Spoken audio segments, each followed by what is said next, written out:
Hadis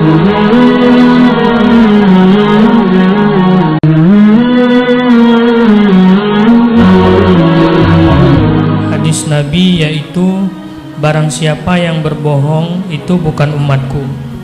Yang ingin saya tanyakan, berbohong seperti apa yang tergolong yang tidak menjadi umat Nabi? Bagaimana dengan imbalan yang sering dijanjikan oleh orang tua namun tidak ditepati? Misalnya, makan cepat nak biar nanti kita ke laut, padahal itu tidak kita laksanakan.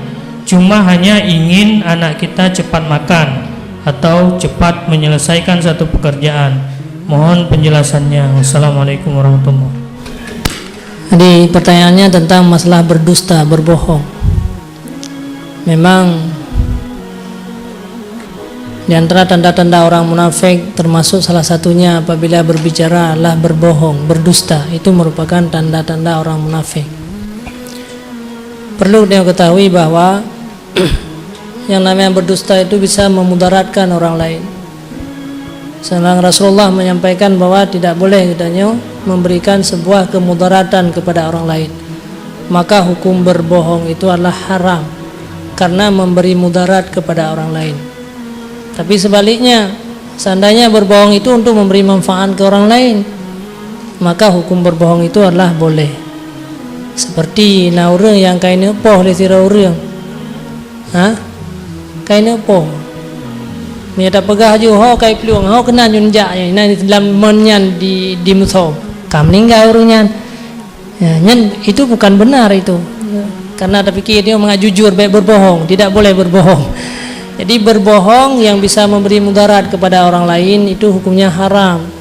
Berbohong yang bisa memberi manfaat kepada orang lain bahkan wajib katanya untuk berbohong. Jadi hukum agamanya Bapak macam hukum agama. Jadi dasar ji betul berbohong itu haram, tapi duda wajib berbohong karena kemaslahatan yang lain.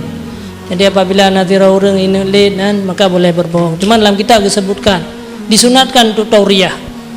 Yang baik langsung tak berbohong untuk terhindar katanya daripada menjadi orang-orang yang berbohong. Jadi baik terbiasa, karena dia terbiasa berbohong bak yang dibolehkan sehingga rosi tiga bak yang tidak bolehkan. Maka giu tauriyah, buat di tauriyah, tak balik bacut. Jadi apabila na urang kalewat, kemudian na urang yang sedang untuk inopo, mitanya badanya na lewat urang tanya ikeunya. Dia tak pegah naju mati urangnya. Maka tak pengen hana tak pegah. Pi pe lantong tak pegah hana. Giu langkah lew samping bacut tak keun selama lungdang ino hana, lungdang idih menona. Man lungdang ino hana.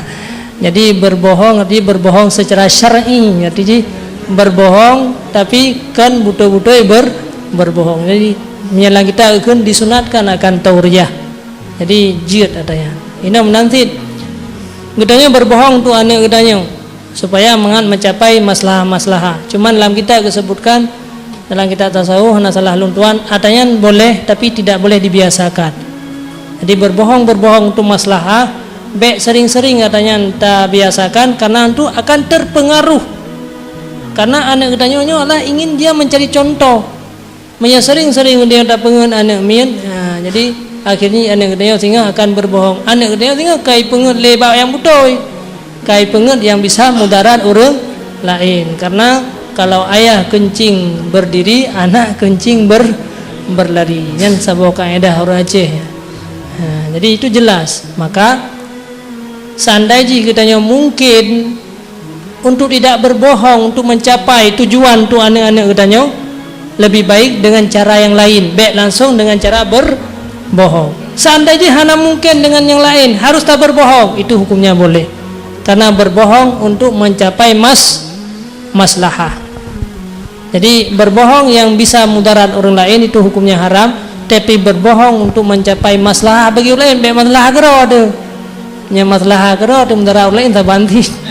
Tapi maslahah untuk orang lain. Lagi mana orang kai sudat ina poh mate takun selama lungdang ino hana lewat urang gede sang geja anjir penget supaya mengat selamat urang yang butoy-butoy harus tak selamat.